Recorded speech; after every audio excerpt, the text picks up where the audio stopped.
Christophe Ondelatte. Une passionnante histoire criminelle aujourd'hui. Je vais vous la raconter et à la fin vous vous ferez votre opinion. Et je vous le dis tout de suite, ça ne sera pas la bonne. Le crime a lieu à Béziers en août 2001. On a tué un psychologue, Alain Michelet. Une histoire que j'ai écrite avec Thomas Audouard, réalisation Céline Lebras. Europe 1, Christophe Ondelatte. Nous voilà à Béziers, le 17 août 2001, en pleine feria. Mais à 6h du matin, ça n'est pas pour déclarer un énième coma éthylique que le téléphone sonne chez les pompiers. Sapeur-pompier de Béziers, j'écoute. Allô? Oui, bonjour, je vous appelle parce qu'il y a le feu chez mes voisins. Je vois une énorme fumée noire sortir de leur maison. Il ne faut pas traîner, la maison est dans le centre historique de Béziers. Il ne faudrait pas que le feu se propage. Les pompiers arrivent, ils entrent dans la maison. Le feu a pris au premier étage. Très peu de flammes, mais énormément de fumée. Par endroits, le plafond s'est effondré. Des meubles sont renversés. Les pompiers maîtrisent l'incendie assez vite. Ils font le tour des lieux. Un pompier soulève un fauteuil. Et à la lumière de sa torche... « Oh les gars, il y a une victime ici. » Un homme, mort, mais pas seulement asphyxié, calciné, totalement brûlé, méconnaissable.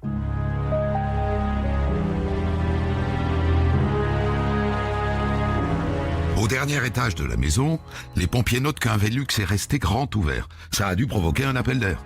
Donc le feu est parti du salon, au premier étage. C'est-à-dire là où le corps a été découvert. Pour l'instant, rien ne permet de dire s'il s'agit d'un accident, d'un suicide ou d'un assassinat. Alors qui est le mort? Le propriétaire de la maison, sans doute. Alain Michelet, 52 ans, psychologue. C'est l'autopsie et les analyses génétiques qui le confirmeront. En attendant, voilà le médecin légiste. Il se baisse, il examine le corps. C'est une personne qui a été agressée. Sous réserve, je vois 1, 2, 3, une bonne dizaine de blessures. Une arme blanche, je pense. Vous voyez là sur le cou, le visage aussi. Là, vous voyez, les plaies sont très nettes. Le type a le visage lacéré. Donc c'est un meurtre.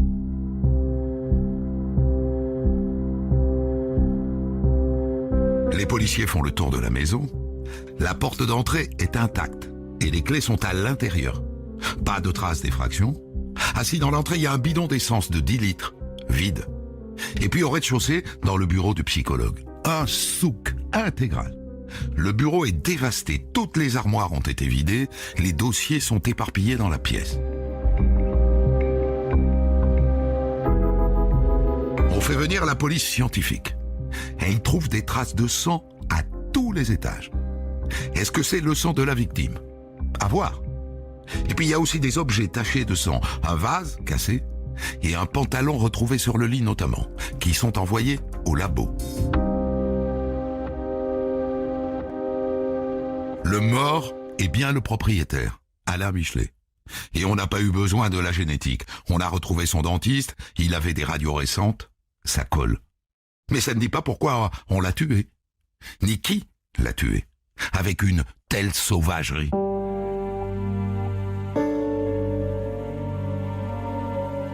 Le lendemain, bien sûr, l'affaire fait la une du Midi Libre. Derrière le corps carbonisé par l'incendie, un meurtre. Et figurez-vous que c'est en lisant le journal que la famille d'Alain Michelet, sa sœur Josette notamment, et sa nièce Annie, apprennent la nouvelle. Personne ne les avait prévenus. Les policiers découvrent assez vite qu'Alain Michelet était marié à une Ukrainienne, Natalia, plus jeune que lui. Mais où est-elle, cette Natalia? On la cherche, elle est introuvable. Est-ce que... Non. Ça serait elle?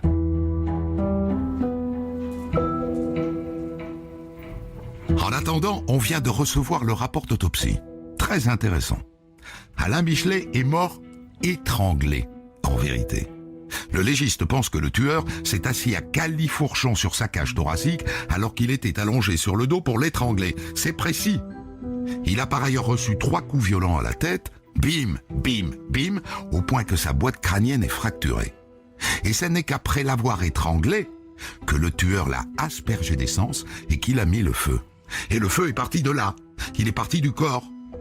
Alors entre les coups sur la tête, les coups de couteau sur le visage, l'étranglement et la mise à feu, on ne lui a laissé aucune chance. C'est un massacre.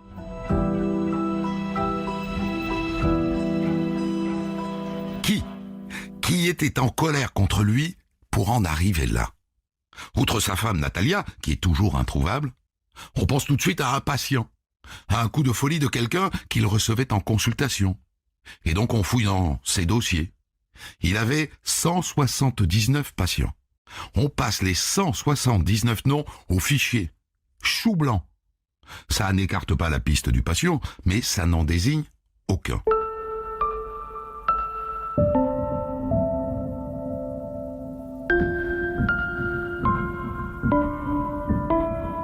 Ah, ça y est, on a des nouvelles de Natalia.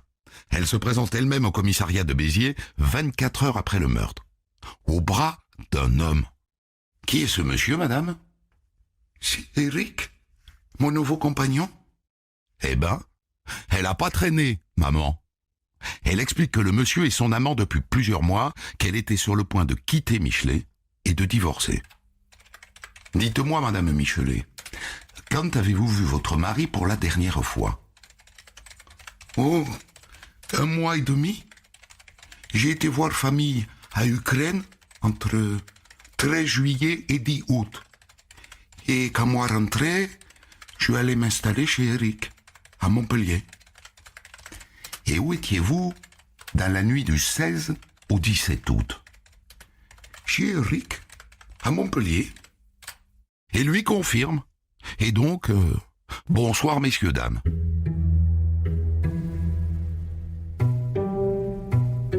Et voilà qu'Annie, la nièce d'Alain Michelet, vient se présenter d'elle-même au policier. Entrez, madame. Asseyez-vous, je vous écoute. Voilà, je suis venu vous dire que mon oncle avait un comportement bizarre depuis quelque temps. Enfin, d'après moi, il se sentait en danger. Il me téléphonait beaucoup.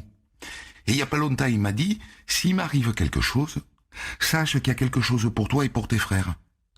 C'est bien qu'il se sentait menacé, non? D'accord, mais par qui? Elle n'en a aucune idée.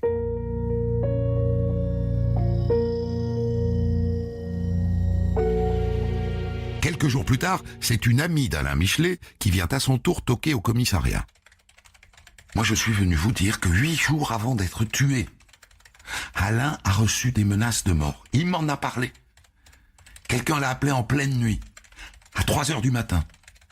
Il s'est pas présenté, il lui a dit « T'as intérêt à préparer 5 millions de francs, sinon on va te faire la peau. On va brûler tous tes appartements. » Ah, ça c'est du concret. Et donc on fouille les relevés téléphoniques de Michelet et on trouve effectivement la trace d'un appel à 3 heures du matin et le numéro est identifié. C'est un certain Roland qui habite dans le Tarn-et-Garonne. On passe son nom au fichier. Oh dis donc, regarde. Positif. Trafic de stupéfiants, dégradation de biens, violence volontaire. Le type est un multirécidiviste. Et donc on va l'arrêter chez lui. Oui, je l'ai menacé. Ouais, c'est vrai. Je suis un de ses anciens locataires. On avait un conflit sur une facture d'électricité impayée. Mais je vous jure que je l'ai pas tué. Moi, j'ai rien à voir là-dedans. Que faisiez-vous dans la nuit du 16 au 17 août, monsieur? J'étais à Moissac, avec ma femme. Et Moissac, c'est à 250 km d'ici. Hein.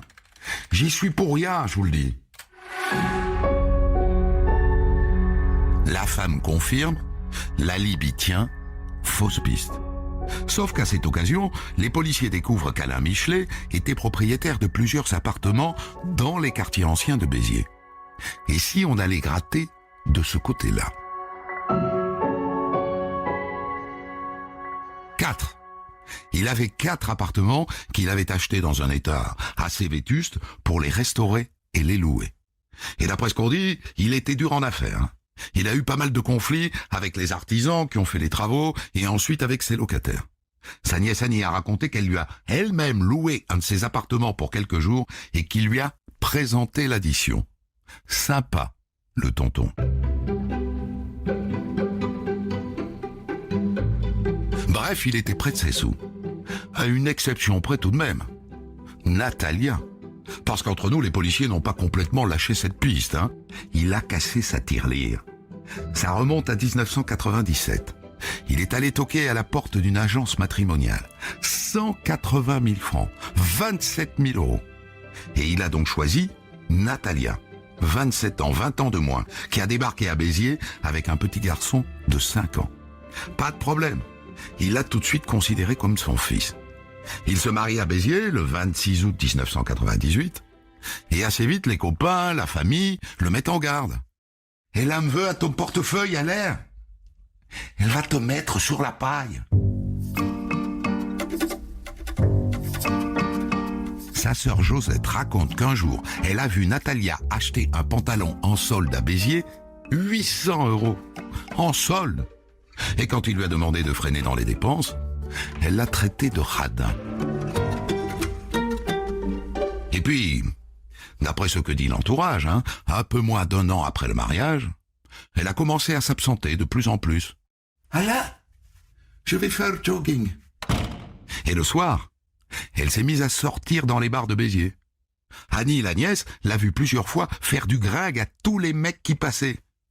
Et puis donc, elle a rencontré Eric, avec lequel elle est venue au commissariat. Est-ce qu'il ne serait pas temps de la revoir, cette Natalia ? On de la raconte, la suite de votre récit.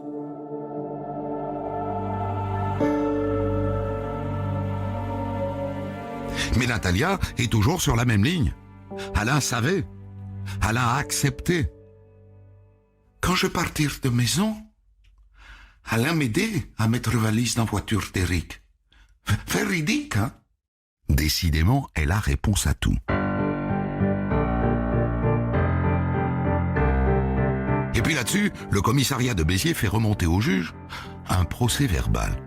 Un type, un certain Francis Rousselet, a débarqué 4 jours après le meurtre, le 21 août, pour porter plainte au sujet d'une agression qu'il aurait subie dans la nuit du 16 au 17, c'est-à-dire la nuit du meurtre.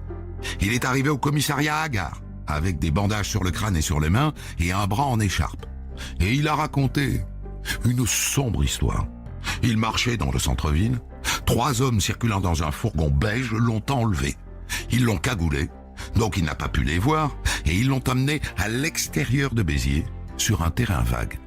Et là, il l'aurait frappé, torturé et même mordu, sans lui donner la moindre explication. Il aurait perdu connaissance, plusieurs fois. Et finalement, ils l'ont libéré, après lui avoir pris ses vêtements, son téléphone et son argent. Et là, ils l'ont abandonné en rase campagne. Son ex-femme, qui a un hôtel, a envoyé son veilleur de nuit pour le récupérer. Quelle histoire! Et tout ça, la nuit du meurtre. Mais ce qui est intéressant, c'est la toute fin de sa déposition. Franchement, je savais pas ce que ces hommes me voulaient. Mais je les soupçonne de vouloir m'imputer un meurtre qui a eu lieu à Béziers. Vous savez, le meurtre du psychologue, qui a eu lieu il y a 4 jours, là. Et là, il explique que comme ils ont pris ses vêtements tachés de sang, il a peur qu'ils soient allés les mettre sur les lieux du crime. Et là, bien sûr, on pense tout de suite au pantalon retrouvé sur le lit d'Alain Michelet.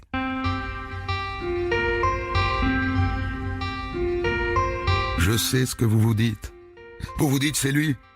Et comme il sait qu'on va retrouver son ADN sur le pantalon, il prend les devants. Vous voyez le mal partout. Alors ce Francis Rousselet, c'est un maçon, 40 ans, divorcé, 3 enfants, casier judiciaire vierge. Son ex-femme, qui a envoyé son veilleur de nuit le chercher, confirme qu'il était à moitié nu. Mais moi je vous confirme que les policiers sont comme vous. Ils ne croient pas un mot de son histoire rocambolesque.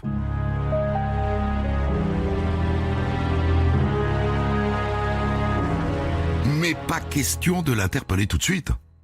Les policiers commencent par éplucher ses relevés téléphoniques. Et là, ils s'aperçoivent qu'entre le 15 juin et le 13 juillet, ce Francis Rousselet a appelé 108 fois. Qui? Natalia Michelet. Et les appels s'arrêtent le 13, date à laquelle elle s'envole pour l'Ukraine. Et il la rappelle le 16 août, la veille du meurtre, 3 fois. Natalia, le retour.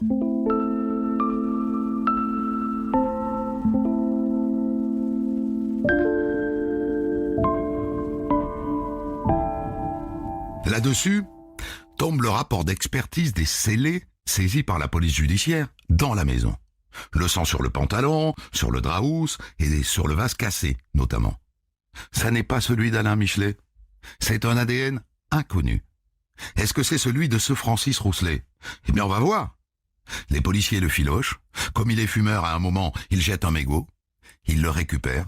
Dessus, il y a de la salive, évidemment. Et donc, il compare les deux ADN. C'est lui.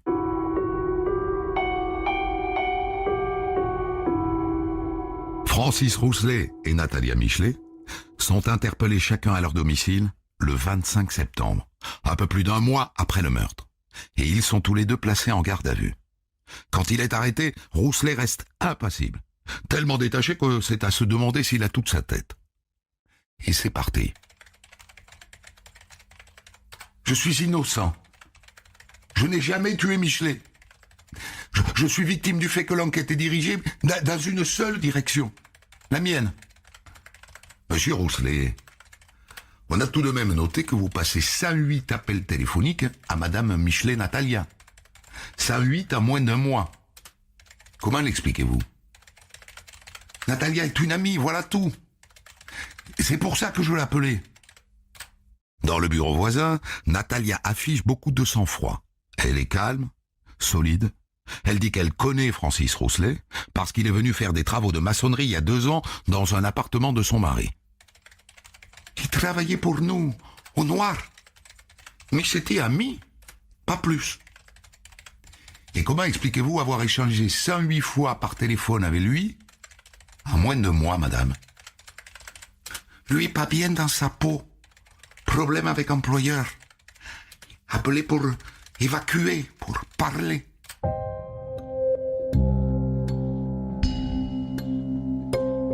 Et les heures s'écoulent comme ça, et aucun des deux ne lâche rien. Et donc au bout d'un moment, les policiers abattent leur carte maîtresse. Si je vous dis, monsieur Rousselet, qu'on a retrouvé votre ADN à plusieurs endroits dans la maison de monsieur Michelet. Mais c'est un complot, je vous dis. Les tueurs ont déposé mes vêtements chez lui. Et ça a marché puisque c'est moi qui suis là. Vous faites erreur. Une troisième personne est en garde à vue au même moment. Anne-Marie, l'ex-femme de Rousselet. Et c'est elle qui craque. Francis m'a fait des confidences. Il m'a avoué le meurtre d'Alain Michelet. Il m'a dit ça le lendemain. Et il m'a dit qu'il avait inventé cette histoire de kidnapping. En fait, il s'est blessé dans sa lutte à mort avec monsieur Michelet.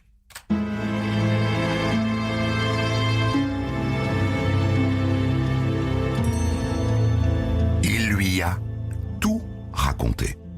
Le 16 août, il est entré dans la maison grâce à un double de clés. Il n'y avait personne. Alors il a attendu Alain Michelet dans sa chambre.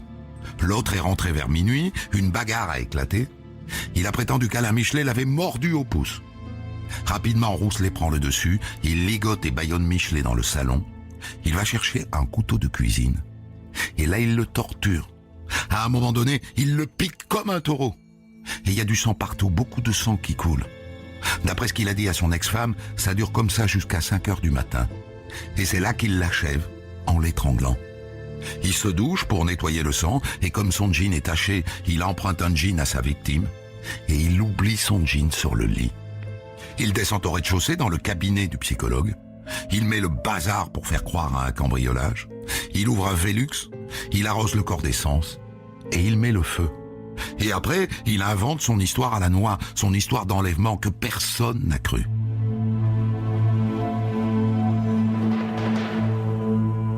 Voilà ce que vient de raconter son ex-femme au policier. Et ce récit colle parfaitement avec les éléments matériels. Même s'il continue de nier, il est cuit.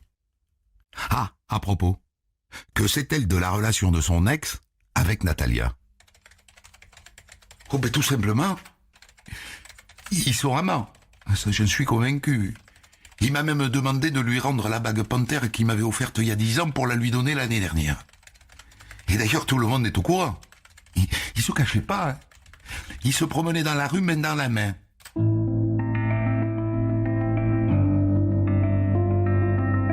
Et le mobile ? Je suppose que vous vous en doutez. Le flouze, le pognon, l'oseille, c'est toujours le mobile. Alain et Natalia étaient mariés sous le régime de la communauté intégrale. Elle hérite de tout. La maison, les appartements, tout. Mais quand les policiers vont dire à Natalia « Dites-moi, madame, on nous a dit à plusieurs reprises qu'on vous a vu vous tenir la main avec monsieur Rousselet en ville. » Oh, en Ukraine, normal, hein. En Ukraine, amis se tenir la main. Il semble que monsieur Rousselet vous ait offert une bague panthère l'an dernier. Au cadeau, pas plus.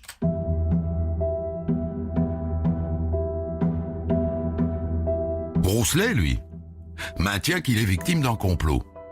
Mais à l'issue de sa garde à vue, il est mis en examen et écroué. En revanche, Natalia, elle ressort libre, car il n'y a pas de preuves matérielles contre elle. Je me doute du scénario que vous vous êtes fait dans votre tête. Elle le séduit, elle le remonte comme une pendule, et quand il est bien amoureux, quand il est bien accro, elle lui demande de tuer son mari. Sauf que ça, il faut le prouver. Les 108 coups de fil qu'il passe dans le mois qui précède le meurtre, et les 3 coups de fil la veille du meurtre, qu'est-ce que ça prouve? Rien. Elle dit, il était déprimé, et c'est pour ça qu'on s'appelait. Allez prouver le contraire. Et donc je suis au regret de vous dire que Francis Rousselet sera seul devant la cour d'assises. Natalia ne sera que témoin et même partie civile. Après 3 ans d'instruction, le juge n'a pas le début de la queue d'une preuve pour la renvoyer elle aussi. En revanche, lui part avec le max de charges sur le dos. Meurtre, accompagné d'actes de torture et de barbarie.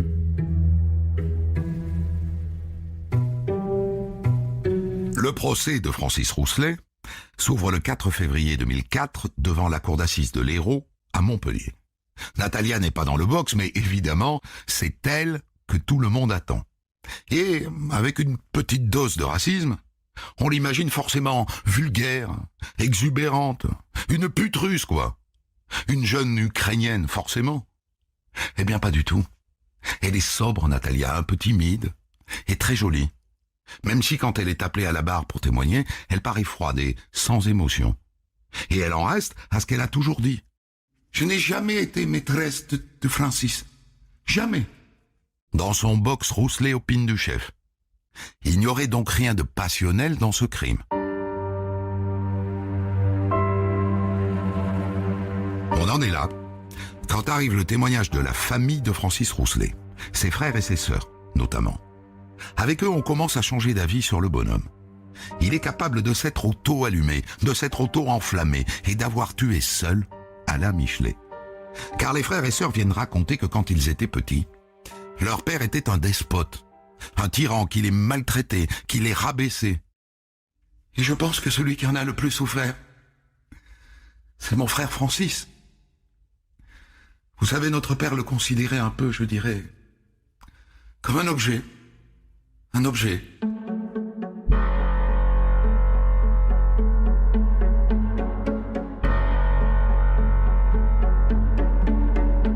On parle du meurtrier, hein, pas de la victime. Et ce qui ressort de ces témoignages en filigrane, c'est que peut-être Francis Rousselet a fait une sorte de transfert entre son père et Alain Michelet. Il a peut-être suffi que Natalia lui dise « Francis se comporte mal avec moi, il me parle mal, il me méprise », ce qui est possible, hein, pour qu'il se donne pour mission de le tuer. Et ce faisant, de tuer son père, un transfert. Tuer un tyran. Et cette idée fait son chemin jusque dans la tête de l'avocat général. Et ça n'est pas banal. Parce que souvent, l'avocat général, c'est le méchant, c'est celui qui demande le plus. Or, celui-là demande à la fin, dans sa plaidoirie, l'abandon des charges pour actes de torture et de barbarie. Et il dit qu'il considère que c'est un coup de folie. Je requiers contre monsieur Rousselet une peine de 20 années de réclusion criminelle. 20 ans, alors qu'il est en cour perpète.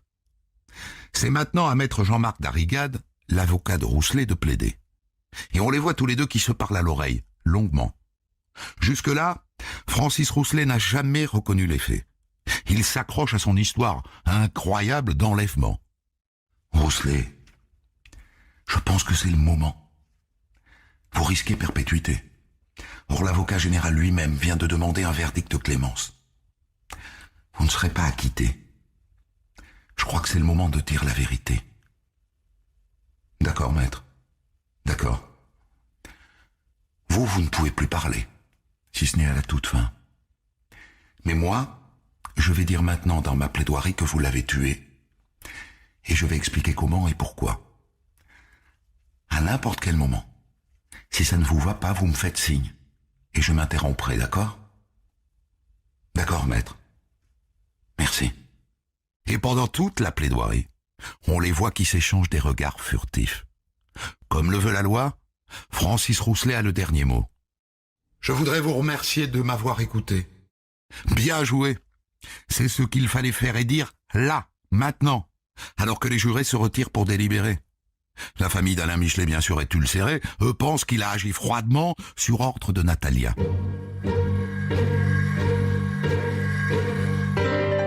Si Rousselet, malgré les concessions de l'avocat général, s'était évertué à plaider non coupable, à nier l'évidence, il est fort possible que les jurés se soient dit « à nier comme ça, il est dangereux.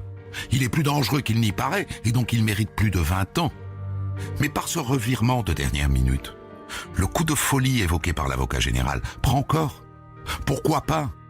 Francis Rousselet est donc condamné à 20 ans de réclusion criminelle.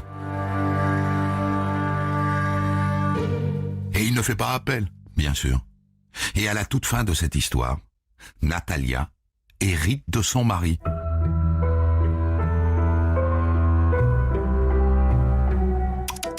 Ne dites pas la justice n'est pas juste. D'abord, nous n'étions pas à ce procès, ni vous ni moi. L'avocat général a lu l'épais dossier d'instruction. Le président de la cour d'assises aussi. Il faut une bonne semaine pour ça, du matin au soir, et ni vous ni moi n'avons lu l'intégralité de ce dossier. Les jurés ont passé des jours, parfois jusqu'à tard le soir, à s'imprégner de cette histoire.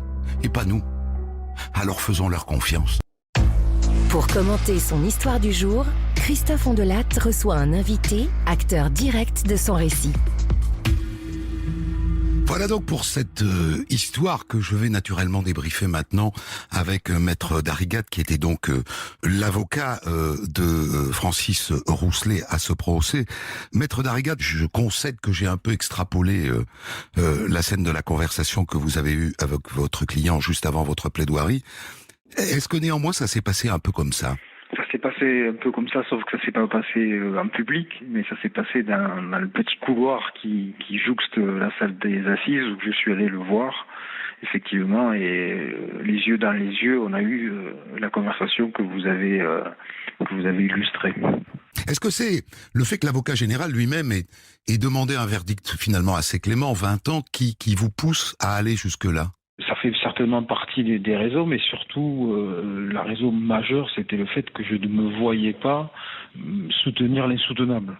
Et qu'il y avait une telle accumulation d'éléments dans ce dossier contre l'accusé qui faisait que plaider contre ces éléments, c'était devenir très rapidement inaudible.